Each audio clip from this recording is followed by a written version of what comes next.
ডনের এখন যেহেতু গ্রেপ্তার হয়েছে এই উপলক্ষে সবাই একসাথে বলবো আলহামদুলিল্লাহ। তো শুধু ডনকে না, ডন তো 4 নম্বর আসামি, তো 1 নম্বর আসামি যে সামিরা, সালমান শাহর সাবেক ওয়াইফ, আমি বলি সাবেক ওয়াইফ, তো সামিরা কিন্তু 20 অক্টোবর যেদিন এই মামলা অপমৃত্যু মামলা থেকে হত্যা মামলায় রূপান্তর করা হয় সেদিন রাত্রে পর্যন্ত কিন্তু সামিরার ফেসবুক আইডি সেটি কিন্তু অ্যাক্টিভ ছিল। মামলা হয়ে যাওয়ার পর থেকে কিন্তু আর সামিরাকে কোথাও খুঁজে পাওয়া যাচ্ছে না। আমাদের একটি মিডিয়া ভাই তারা কিন্তু গিয়েছিলেন সামিরার যে বাসা বাড়িধারার সেখানে খুঁজতে, তারা কিন্তু পায়নি, তারা পালিয়ে গিয়েছেন। তো গত 2 দিন যাবৎ একটি নিউজ ঘোরাফেরা করছে, ইত্তেফাকে বিশেষ করে এসেছে যে আপনার সামিরা কি ভারতে পালিয়ে গেল কিনা। আমরা কিন্তু ভারত বাংলাদেশ এগুলি ভাই বুঝি না। আমরা চাই 1 নম্বর আসামি, 2 নম্বর আসামি, 3 নম্বর থেকে শুরু করে প্রত্যেকটা আসামিকে গ্রেপ্তার করা হবে। শেষ একটি কথা, সামিরাকে তো অবশ্যই গ্রেপ্তার করতে হবে। 20 অক্টোবর মামলা হওয়ার পর আপনারা খেয়াল করেন, 20 অক্টোবর মামলা হওয়ার পর কিন্তু সামিরার বর্তমান যে হাজবেন্ড, 3 নম্বর হাজবেন্ড, তিনি কিন্তু হাইকোর্টে গিয়েছিলেন আগাম জামিনের জন্য। নায়াসিনামাইড ও স্যালিসাইলিক সমৃদ্ধ লিলি ফেস ওয়াশ যা ফেসের ডেড স্কিন সেল দূর করে দেয় দ্বিগুণ ফাস্টার ব্রাইটেনিং। আমার একটা প্রশ্ন, আমরা কিন্তু এই কষ্ট বেশি দিন করতে চাই না।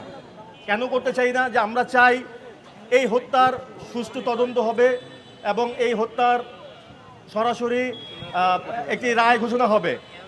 কারণ বিভিন্ন সময় দেখা যাচ্ছে যে বিভিন্ন ব্যক্তিবর্গ, বিশেষ করে আসামি যারা আছেন, তারা বিভিন্ন সময় বিভিন্ন জায়গা থেকে হুমকি দামকি দিচ্ছেন।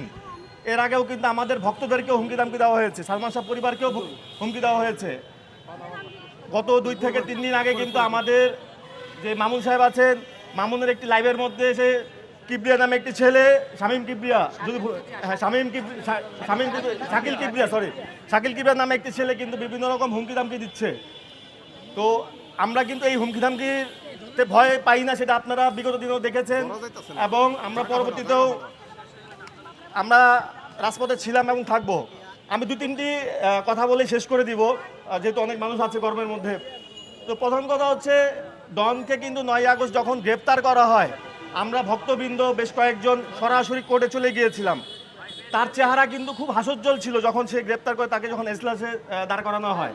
তো এইটা কিন্তু মানে তার একটা চেহারার অভিব্যক্তি দেখে বোঝা যায় সে কতটা ধরেন অহংকার ছিল।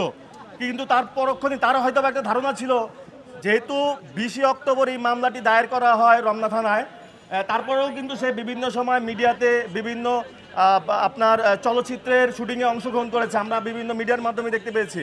শুধু তাই নয়, তিনি কিন্তু আপনার এই জাতীয় নির্বাচনে আপনার সরকারি দলের পক্ষে বিভিন্ন সময় বিভিন্ন নির্বাচনী প্রচারণা করেছেন। তো এগুলি কিসের সাহসের ডন এগুলি করে থাকে? নায়াসিনামাইড ও স্যালিসাইলিক সমৃদ্ধ লিলি ফেস ওয়াশ যা ফেসের ডেড স্কিন সেল দূর করে দেয় দ্বিগুণ ফাস্টার ব্রাইটেনিং।